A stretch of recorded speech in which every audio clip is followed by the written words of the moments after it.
ሰላም ጤና ይስጥልን ተመልካቾቻችን ከኢሳት ነጻ የህዝብ ሚዲያ ለመጋቢት 17 ያዘጋጀናቸው የቀን ዜናዎቻችን ተጀምረዋል ከዜናዎቹ ጋር ሙሉቀን ሰለሞን አብራችሁ ቆያለሁ ወደ መጀመሪያው ዜና እንሻገር ለትግራይ ክልል ጊዜያዊ አስተዳደር ፕሬዝዳንትነት እጩ ጥቆማ እንዲቀርብ ተጠየቀ ጠቅላይ ሚኒስትር አብይ አህመድ ዛሬ ማለዳ በማህበራዊ ትስስር ገጻቸው ባጋሩ ጽሁፍ መላው የትግራይ ክልል ነዋሪዎችን ጊዜያዊ አስተዳደሩን በፕሬዝዳንትነት ሊያገለግል ይችላል የሚሉትን እጩ እንዲጠቁሙ ጠይቀዋል ጠቅላይ ሚኒስትሩ በጽሁፋቸው በኢፌዴሪ ህገ መንግስትና በፕሪቶሪያው ስምምነትና በክልሎች የሚኖርን የፌደራል መንግስት ጣልቃ ገብነት ለመደንገግ በወጣው አዋጅ መሰረት እንዲሁም አሳታፊ የትግራይ ክልል ጊዜያዊ አስተዳደር መመስረት በተመለከተ የሚኒስትሮች ምክር ቤት በደነገገው ደንብ መሰረት የተቋቋመው የትግራይ ጊዜያዊ አስተዳደር ለ2 ዓመታት በስራ ላይ ቆይቷል አሁን ደግሞ ጊዜያዊ አስተዳደሩ በተሰጠው ጊዜ ያላጠናቀቃቸው ተግባራት በመኖራቸው ቆይታውን ማራዘም አስፈላጊ ሆኖ በመገኘቱ እንዲራዘም ተደርጓል የዩናይትድ ኪንግደም ባለሀብቶች በኢትዮጵያ ያሉ ምቹ ኢንቨስትመንት እድሎችን በመጠቀም መዋዕለ ንዋያቸውን እንዲያፈሱ ጥሪ ቀረበ የኢትዮ ዩናይትድ ኪንግደም ኢንቨስትመንት ፎረም በለንደን በዩናይትድ ኪንግደም የኢትዮጵያ ኤምባሲና ኢንስቲትዩት ኦፍ ዳይሬክተር አፍሪካ ግሩፕ በተሰኘ ኩባንያ የተዘጋጀ ፎረም ተካሂዷል ፎረሙ በኢትዮጵያ ያሉትን የኢንቨስትመንት እድሎች ማስተዋወቅና የኢትዮጵያና ዩናይትድ ኪንግደምን የኢኮኖሚ ግንኙነት ለማጠናከር ዓላማ ያደረገ ነው በውጭ ጉዳይ ሚኒስትር ዴታ አምባሳደር ምስጋኑ አረጋ የተመራ የኢትዮጵያ ልዑክ በፎረሙ ላይ ተሳትፏል አምባሳደር ምስጋኑ በኢትዮጵያ እያደገ ያለው ምቹ ኢንቨስትመንት ሁኔታ አስመልክቶ ገለጻ ያደረጉ ሲሆን የዩናይትድ ኪንግደም ኩባንያዎች በአገሪቱ ያለውን አቅም እንዲመለከቱ ጥሪ አቅርበዋል በዩናይትድ ኪንግደምና ሰሜን አይርላንድ የኢትዮጵያ አምባሳደር ብሩክ መኮንን የዩናይትድ ኪንግደም ባለሀብቶች በኢትዮጵያ ያሉ ኢንቨስትመንት እድሎችን እንዲጠቀሙ ጥሪ አቅርበዋል ፎረሙ የኢትዮጵያና ዩናይትድ ኪንግደምን የኢኮኖሚ ትብብር የሚያጠናክርና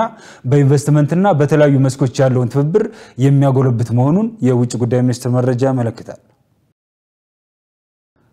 ኢትዮጵያ ለአፍሪካ የጋራ ደህንነትና ለዓለም ሰላም መረጋገጥ ያላትን ቁርጠኝነት በተግባር አሳይታለች ተባለ በአፍሪካ ህብረትና በተባበሩት መንግስታት የአፍሪካ ኢኮኖሚክ ኮሚሽን ኢሲኤ የኢትዮጵያ ቋሚ መልእክተኛ አምባሳደር ሂሩት ዘመነ ኢትዮጵያ ለአፍሪካና ለዓለም ሰላም መከበር ያላትን የጸና መሻት ከቃል ባለፈ በሰላም ማስከበር ተልዕኮና በዲፕሎማሲ ጥረቶቿ በተግባር አሳይታለች ብለዋል ኢትዮጵያን ጨምሮ የአፍሪካ ህብረት የሰላምና ደህንነት ምክር ቤት አዲስ ተመራጭ አባል ሀገራትን የመቀበል ስነ ስርዓት በታንዛኒያ አሩሻ ከተማ መካሄድ ጀምሯል በአምባሳደር ሂሩት ዘመነ የተመራ የኢትዮጵያ ልዑክ በስነ ስርዓቱ ላይ እየተሳተፈ ይገኛል በዚህ ወቅትም አምባሳደር ሂሩት ኢትዮጵያ በዲፕሎማሲያዊ ጥረቷና በሰላም ማስከበር ተልዕኮቿ ለአፍሪካ የጋራ ደህንነትና የዓለም ሰላም መረጋገጥ ያላትን ቁርጠኝነትና ድጋፍ በተግባር ማሳየቱን ገልጿል የቀውስ ሁኔታዎች ወደ ግጭቶች እንዲያመሩ የቅድመ ማስጠንቀቂያና ምላሽ ስርዓት ማጠናከር እንዲሁም የግጭት መከላከያ አማራጮችን በመተግበር ሰላምን ማጽናት እንደሚገባ አመልክተዋል ምክር ቤቱ በዓለም ተለዋዋጭ ጂኦፖለቲካዊ ሁኔታ ውስጥ በአፍሪካና በተቀረው ዓለም ላይ የፈጠረው ነባራዊ ሁኔታ በውል የተገነዘበ ዝግጅት በማድረግ በአህጉሪቱ ውስጥ ትርጉም ያለው ሚና መጫወት ይኖርበታል ተብሏል የኮይሻ ኤሌክትሪክ ኃይል ማመንጫ ግድብ ፕሮጀክት የአካባቢ ነዋሪዎችን ችግር በሚፈታ መልኩ እየተገነባ መሆኑ ተገለጸ በህዝብ ተወካዮች ምክር ቤት የመንግስት ዋና ተጠሪ ሚኒስትር ዶክተር ተስፋዬ በልጅጌ እና ሌሎች ከፍተኛ የመንግስት ኃላፊዎች የኮይሻን ኤሌክትሪክ ኃይል ማመንጫ ግድብ ፕሮጀክት ጎብኝተዋል በዚህ ወቅት የፕሮጀክቱ ግንባታ 65% መድረሱ የተገለጸ ሲሆን ፕሮጀክቱን በተያዘለት ጊዜ ለማጠናቀቅ ርብርብ እየተደረገ መሆኑም ተጠቁሟል በ2.5 ቢሊዮን ዩሮ ወጪ እየተገነባ የሚገኘው ይህ ፕሮጀክት በደቡብ ምዕራብ ኢትዮጵያ ህዝቦች ክልል በኮንታ ዞን ኮንታ ኮይሻ ወረዳና በደቡብ ኢትዮጵያ ክልል ጎፋ ዞን መለኮዛ ወረዳ መካከል ላይ ይገኛል ፕሮጀክቱ የሁለቱ ክልሎች ህዝቦችን ማህበራዊና ኢኮኖሚያዊ ችግሮችን በሚፈታ መልኩ እየተገነባ እንደሚገኝም ነው የተገለጸው በተጨማሪም የአካባቢው ተፈጥሮ በይበልጥ ተጠብቆ እንዲለማና ለጎብኚ መስህብ ከፍተኛ አስተዋጽኦ እንደሚያበረክት ተገልጿል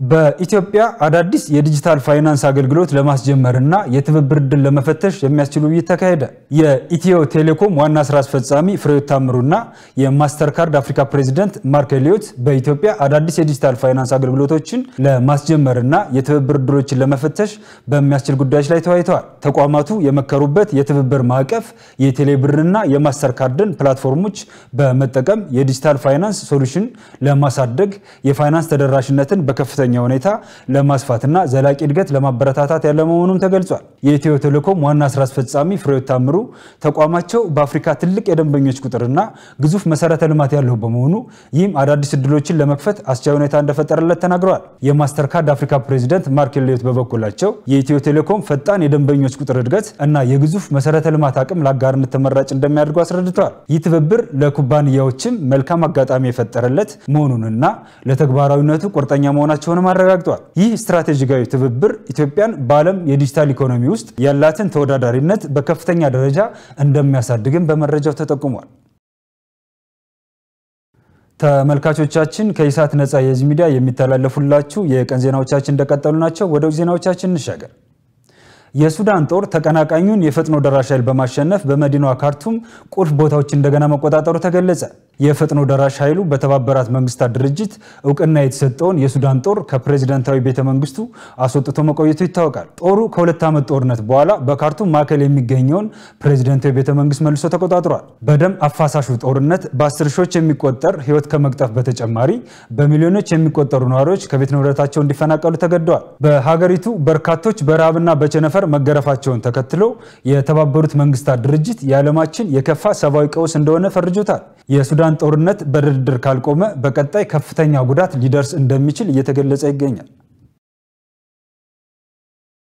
የአሜሪካና የሩሲያ ዲፕሎማት በሳውዲ አረቢያ ከተወያዩ በኋላ በ12 ሰዓታት ውስጥ አሜሪካ ከዩክሬን ጋር ለመነጋገር እንደምትቀመጥ ተገለጸ። የሩሲያ የመንግስት መገናኛ ብዙሃን እንደዘገቡት 12 ሰዓት የፈጀው የአሜሪካ ሩሲያ ውይይት ሳውዲ አረቢያ ላይ ከተደረገ በኋላ በዚያው አሜሪካ ከዩክሬን ጋር ውይይቷን ትቀጥላለች። የዩክሬኑ ፕሬዝዳንት ቮሎዲሚር ዜሌንስኪ እንዳሉት የአሜሪካና የሩሲያ ውይይት መጠናቀቁን ተከትሎ የአሜሪካና ዩክሬን ውይይት ይቀጥላል ብለዋል። የሩሲያና አሜሪካ ውይይት ዋነኛ አጀንዳ የጥቁር ባህርን የተኩስ አቁም ስምምነት የተመለከተ እንደሆነ የተዘገበ ሲሆን ፕሬዝዳንት ዶናልድ ትራምፕ ለ3 ዓመታት የቀጠለውን የሁለቱን ሀገራት ጦርነት በፍጥነት ለማስቆም ግፊት እያደረጉ ነው ተብሏል። ለዚህም በሀገራቱ መካከል እየተደረጉ ያሉት ተደጋጋሚ ውይይቶች ወደሚታሰበው የተኩስ አቁም ስምምነት ለመድረስ መንገድ ይጠርጋሉ ሲል የዘገበው ኬፕ ፖስት ነው።